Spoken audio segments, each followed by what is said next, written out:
After not having done a G.I. Joe Hall of Fame figure video in 5 months, I've done 2 in as many days. This is Rock and Roll. This is one of my favourite ones. I just think he looks fabulous. I love that he's an older guy, that he is a grizzled and like a bit of a heavy metal hippie. I feel like there's quite a lot I can relate to, or rather, quite a lot I want to aspire to. He just looks hard as nails and like he's here for business.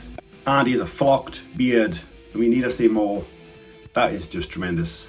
His hat is removable, and sadly this fella has had his hat on for so long that it's left a bit of a divot in his hair. But never mind, Rock and Roll, we'll just leave your hat on and no one will know. Now Rock and Roll to me is very much the same as the last 17 Star Wars figures and the last green card WWF Hasbro figures, in that I didn't know they existed as a kid and I discovered them much later in life. I mentioned this before, but I was under the incorrect assumption that this line was just the 4 figures that I saw on the back of the box that I had back in 1992. And it was only last year, when I was looking to replace the ones that I had, Duke, Cobra Commander, that I kept seeing this guy pop up. And I just kept brushing it to one side, thinking it was from a different line altogether. And then I saw one boxed, and it just blew my mind.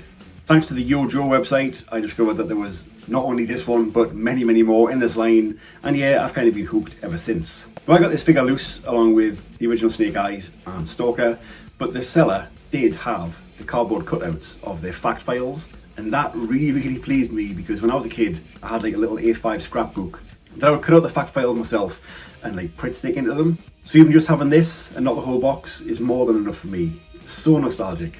So Rock and Roll's real name is Craig S. McConnell. His primary military specialty is infantry, and his second military specialty is that he is a physical training instructor. As you can probably tell by how well he is tooled up, he's a heavy weapon gunner. Oh man, wish I had the time to write a song about heavy metal, heavy weapon gunners instead of just this boring video of me holding my dollies.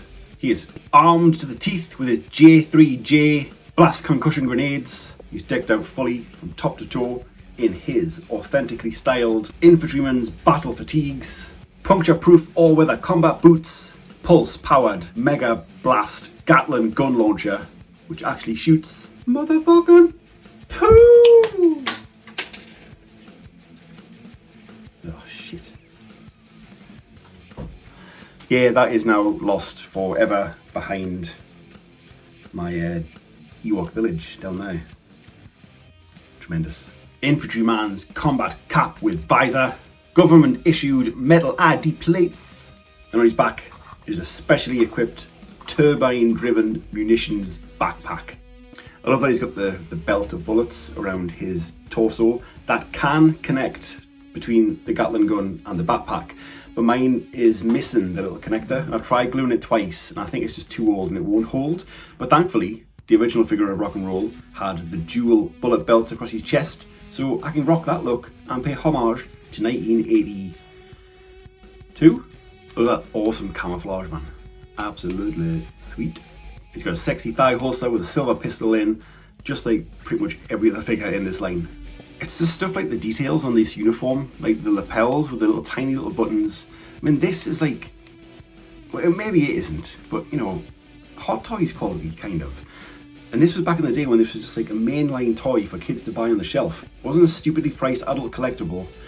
And yeah, maybe it isn't as fine-tuned and as well tailored and well fitted, but man, like, this is a toy, this is an action figure, this is a doll, and things like this just don't exist anymore. Things this well made and this well thought through, and oh man, you handsome grizzled bastard, what a figure this is. Now can I get that missing back? If I have one wish going forward, it is that the G.I. Joe Classified design that is on the G.I. Joe official website for Rock and Roll comes true and gets a 6-inch figure, because that looks so cool. I love that he's like an aging rocker with his long hair, and he looks like he would like be a roadie for Metallica or something like that, but also you wouldn't want to mess with him because he's fully skilled, fully equipped, and you'd end up on your arse. More action figures need flocked beards. That's all I'm saying. Obviously, with me now being fully obsessed with this line and having been that way for a good few months, I've got a saved eBay search, and Rock and Roll pretty much turns up every single week. I think it's the same one relisted because it doesn't get sold. So if you wanted one of these mint in the box, they're easy to get. I think they're massively overpriced, but yeah, you should go and buy a figure with a beard, because why wouldn't you want that?